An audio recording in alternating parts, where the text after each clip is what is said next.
അനിശ്ചിതത്വങ്ങൾക്കൊടുവിൽ കോൺഗ്രസിലെ രണ്ടാം ഘട്ട പട്ടിക ഇന്ന് രാവിലെ പ്രഖ്യാപിക്കും. പുലർച്ചെ 2:30 വരെ നീണ്ട മാരത്തൺ ചർച്ചകൾക്കൊടുവിലും 37 സീറ്റുകളിലും സമവായം ഉണ്ടാക്കാൻ നേതാക്കൾക്ക് കഴിഞ്ഞില്ല. നേതാക്കൾ തമ്മിൽ തർക്കം രൂക്ഷമായ 5 മണ്ഡലങ്ങളിൽ അന്തിമ തീരുമാനം കോൺഗ്രസ് അധ്യക്ഷൻ മല്ലികാർജ്ജുൻ ഖർഗെയ്ക്ക് നൽകി. നിലവിൽ എംപിമാർ മത്സരിക്കേണ്ട എന്നാണ് നിലപാടെങ്കിലും കെ സുധാകരന്റെ കാര്യത്തിൽ പുനരാലോചന ഉണ്ടാകുമോ എന്നാണ് ആകാംക്ഷ.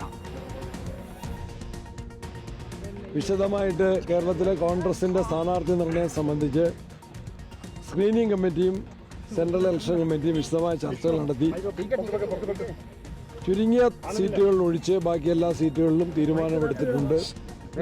അവശേഷിക്കുന്ന 4-5 സീറ്റുകളിൽ ചർച്ചകൾ പൂർത്തീകരിച്ചു. തീരുമാനമെടുക്കാൻ കേന്ദ്ര നേതൃത്വത്തെ ചുമതലപ്പെടുത്തി. ആ തീരുമാനങ്ങൾ കോൺഗ്രസ് പാർട്ടിക്ക് ഏറ്റവും കരുത്തു പകരുന്ന തീരുമാനമാണ്.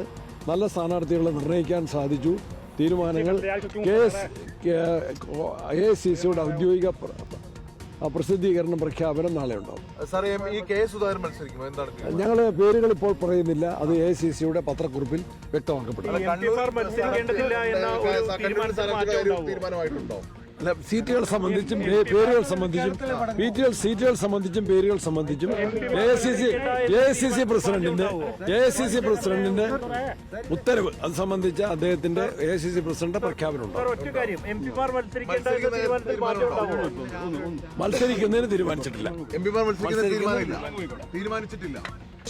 സീറ്റുകൾ സംബന്ധിച്ച പ്രഖ്യാപനം AICCയുടെ ഔദ്യോഗിക പ്രഖ്യാപനം.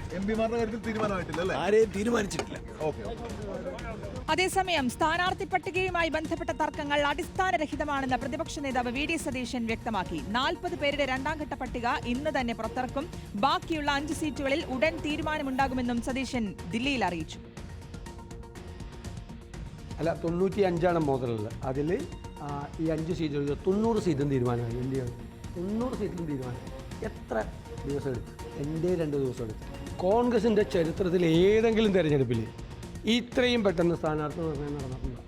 ഞങ്ങളാകെ ഇത്ര സമയം എടുത്തുള്ളൂ. 3.25 മണിക്കൂർ കൊണ്ട് ഞങ്ങൾ 36 സ്ഥാനാർത്ഥികൾ കഴിഞ്ഞ ദിവസം അനൗൺസ് ചെയ്ത കൂടാതെയുള്ള 36 സ്ഥാനാർത്ഥികളെയും തീരുമാനിച്ചു. വളരെ വിശദമായി ചർച്ച ചെയ്ത് ഓരോ സ്ഥാനാർത്ഥികളുടെയും സാധ്യതകളും മറ്റതെല്ലാം ചർച്ച ചെയ്ത് ഞങ്ങൾ തീരുമാനമെടുത്തു. ലീഗിൻ്റെ സ്ഥാനാർത്ഥികളെ പ്രഖ്യാപിച്ചു. കേരള കോൺഗ്രസിൻ്റെ അത് നാളെ ലിസ്റ്റ് വരുമ്പോൾ നിങ്ങൾക്കറിയാം. ഒരു പൊട്ടിത്തെറിയും കോൺഗ്രസ്സിൽ ഉണ്ടാകുന്നത്. എന്തിനാ പൊട്ടിത്തെറി ഉണ്ടാകണത്? എന്തിനാ? സ്ഥാനാർത്ഥിത്വം കിട്ടാത്ത ചിലരൊക്കെ അവരുടെ ഒരു വിഷമമൊക്കെ പറയുമായിരിക്കും. അതൊക്കെ സ്വാഭാവികമാണ്. ജനാധിപത്യ പാർട്ടികളിലൊക്കെ സാധാരണ. ഞാൻ അവരെ കുറ്റപ്പെടുത്തുന്നില്ല. ചിലപ്പോൾ ഒരു പെട്ടെന്നുണ്ടാകുന്ന വികാരം, ചിലപ്പോൾ അർഹതയുള്ളവരുണ്ടാവും. ഒരേ സീറ്റിൽ തന്നെ ഒന്നിൽ കൂടുതലുള്ള ആളുകൾ അർഹതയുള്ളവരുണ്ട്. കെ സുധാകരൻ എന്ന ഒറ്റ നേതാവിനെ കഴിഞ്ഞ 2 ദിവസമായിട്ട് അദ്ദേഹത്തിൻ്റെ ഫ്ലാറ്റിന് പുറത്തേക്ക് പോലും അദ്ദേഹം വരാത്തൊരു സാഹചര്യം. അതൊന്നും എനിക്കറിയില്ല. അതൊക്കെ അദ്ദേഹത്തിൻ്റെ വ്യക്തിപരമായ കാര്യങ്ങളാണ്.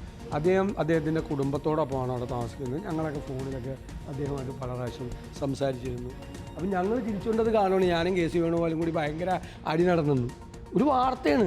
ഞങ്ങൾ രണ്ടുപേരും കൂടി ചിരിച്ചിരിച്ച് മണ്ണ് വെപ്പി. ആ വാർത്ത കണ്ട് ഞങ്ങൾ ഒരുമിച്ചിരുന്നാണ് അത് കാണുന്നത്. പുള്ളിയാണ് എന്നോട് പറഞ്ഞത്. പുള്ളിക്ക് ആരോ ഫോൺ വന്ന് ഇങ്ങനെ വാർത്ത ഇപ്പോൾ ചാനൽ മാറ്റിയിട്ട് അപ്പം ഏത് ചാനലാണെന്ന് പറയുന്നില്ല. ഞങ്ങൾ തമ്മിൽ ഭയങ്കര അടിയാണ്. ഞങ്ങൾ ഒരുമിച്ചിരുന്ന് കണ്ടത് ആസ്വദിച്ചു. തീരുമാനമായ 90 സീറ്റുകളിൽ കണ്ണൂരുണ്ടോ? അല്ല, അതൊക്കെ നാളെ പ്രഖ്യാപിക്കുന്നേ. അതടക്കം എല്ലാ ഈ പറയുന്ന 5 പ്രഖ്യാപിക്കും നാളെ. എല്ലാം നാളെ തന്നെ പ്രഖ്യാപിക്കും. ഒന്നും വൈകി പോവില്ല. കൊച്ചിയൊക്കെ തീരുമാനമായി. എല്ലാം തീരുമാനമായി. ഹരിമോഹനും ഫൈസൽ ഹംസയും ഉണ്ട് വിശദാംശങ്ങൾ നൽകാൻ. ആദ്യം ഹരിയിലേക്ക് പോവുകയാണ്. Good morning Hari. മാരത്തൺ ചർച്ചയായിരുന്നു, 2:30 വരെ നീണ്ട ചർച്ചയായിരുന്നു. ഇതിനുശേഷം ഇന്ന് പ്രഖ്യാപിക്കും എന്തായാലും എന്ന് പറഞ്ഞിട്ടുണ്ട്. 5 സീറ്റുകൾ അടക്കം ഇന്ന് പ്രഖ്യാപനം ഉണ്ടാകുമെന്ന് പറഞ്ഞിട്ടുണ്ട്. എപ്പോൾ പ്രതീക്ഷിക്കാം?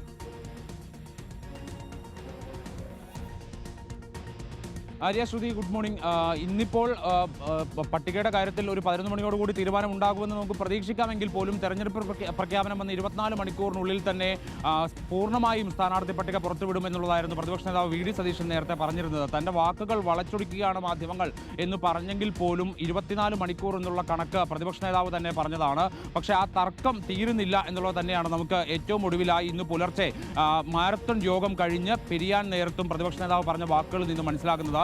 90 സീറ്റുകളിലെ സ്ഥാനാർത്ഥികളെയും തീരുമാനിച്ചു. 5 സീറ്റുകളിൽ മാത്രമാണ് ചില തർക്കങ്ങൾ ഉള്ളത്. അതിൽ ചില കാര്യങ്ങൾ കൂടി സംസാരിച്ചുകൊണ്ടിരിക്കുകയാണ്, ചില വിവരങ്ങൾ കൂടി ലഭിക്കാനുണ്ട് എന്നുള്ളതാണ് പ്രതിപക്ഷ നേതാവ് പറഞ്ഞത്.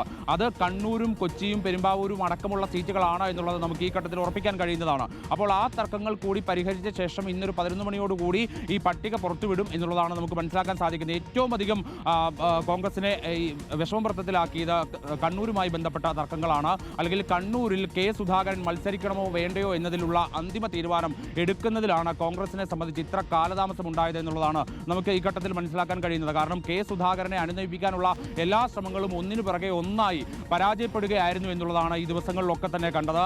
ഇന്നലെ പോലും കെ സുധാകരൻ ഫ്ളാറ്റിൽ നിന്ന് പുറത്തേക്ക് ഇറങ്ങിയിട്ടില്ല. കെ സുധാകരനെ അനുനയിപ്പിക്കാൻ വേണ്ടി നേതാക്കൾ മാറി മാറി അദ്ദേഹത്തെ കാണുകയും ചെയ്തിരുന്നു. പക്ഷേ എംപിമാർ മത്സരിക്കേണ്ടതില്ല എന്നുള്ള തീരുമാനം AICC അധ്യക്ഷൻ മല്ലികാർജ്ജുൻ ഖാർഗെ നേരിട്ടെടുത്തതാണ് കോൺഗ്രസിനെ സംബന്ധിച്ച, പ്രത്യേകിച്ച് കേരളത്തിലെ കോൺഗ്രസിനെ സംബന്ധിച്ച കടുത്ത പ്രതിസന്ധിയിലേക്ക് കാര്യങ്ങൾ കൊണ്ടെത്തിച്ചത്. കെ സുധാകരനെ മത്സരിപ്പിക്കാതിരുന്നാൽ കെ സുധാകരൻ എടുക്കുന്ന നിലപാട് അത് വളരെ പ്രധാനപ്പെട്ടതായിരിക്കും. ഇപ്പോഴും കെ സുധാകരൻ ഇവിടെ നിശബ്ദനായിരിക്കുന്നത് ഈ മത്സരിക്കുന്നതിൽ അന്തിമ തീരുമാനത്തിലേക്ക് പാർട്ടി എത്തുന്ന ഘട്ടത്തിൽ മാത്രം, അല്ലെങ്കിൽ എത്തുന്ന ഒരു ഘട്ടം കാത്തിരിക്കുക എന്നുള്ളത് കൊണ്ട് മാത്രമാണ്. കാരണം ഇന്നലെ തന്നെ ഇതിൽ തീരുമാനമുണ്ടായിരുന്നെങ്കിൽ കെ സുധാകരൻ ഇന്ന് മാധ്യമങ്ങളെ കണ്ടേനെ, അല്ലെങ്കിൽ നിലപാട് വ്യക്തമാക്കിയേനെ എന്നുള്ളതാണ് നമുക്ക് മനസ്സിലാകുന്നത്. പക്ഷേ കെ സുധാകരനെ സംബന്ധിച്ച് ഇപ്പോഴും കാത്തിരിക്കാൻ തന്നെയാണ് തീരുമാനം എന്നുള്ളത് കൊണ്ടാണ് അദ്ദേഹം പരസ്യമായൊരു പ്രതികരണത്തിന് ഇപ്പോഴും മുതിരാതിരിക്കുന്നത്. എംപിമാർ മത്സരിക്കണമോ അതെയോ കെ സുധാകരന് മാത്രമായി ഒരു ഇളവ് കൊടുക്കണമോ എന്നുള്ള കാര്യത്തിൽ അന്തിമ തീരുമാനം എന്താണ് എന്നുള്ളതാണ് ഏറ്റവും പ്രധാനപ്പെട്ട കാര്യമായി നോക്കിക്കാണേണ്ടത്. ഒപ്പം തന്നെ കെ സുധാകരനോടൊപ്പം തന്നെ വളരെ പ്രധാനപ്പെട്ട ഒരു പേര് കൂടിയാണ് UDF കൺവീനർ അടൂർ പ്രകാശിൻ്റേത്.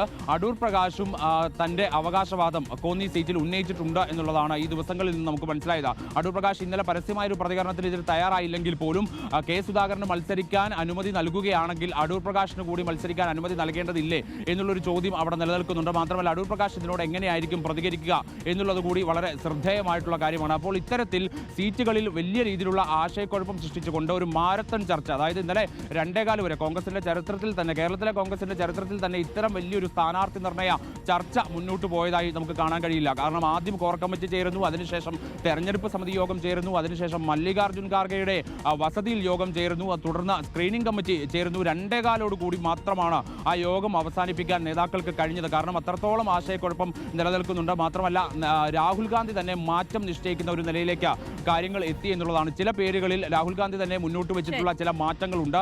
പെരുമ്പാവൂർ അടക്കമുള്ള, കൊച്ചി അടക്കമുള്ള സീറ്റുകളിൽ രാഹുൽ ഗാന്ധി തന്നെ മുന്നോട്ട് വെച്ചിട്ടുള്ള ചില അഭിപ്രായങ്ങൾ ഉണ്ടായിരുന്നു. അതിനുശേഷമാണ് ഈ സ്ക്രീനിംഗ് കമ്മിറ്റി വീണ്ടും ചേരാൻ വേണ്ടി തീരുമാനിച്ചത്. എന്തായാലും ഇന്ന് 11 മണിയോടുകൂടി ഇക്കാര്യങ്ങളിലൊക്കെ തന്നെ വലിയൊരു പരിഹാരവും ഒരു അന്തിമ തീരുമാനവും ഉണ്ടാകുമെന്നാണ് പ്രതീക്ഷിക്കാൻ കഴിയുന്നത്. ആര്യ, ശ്രുതി.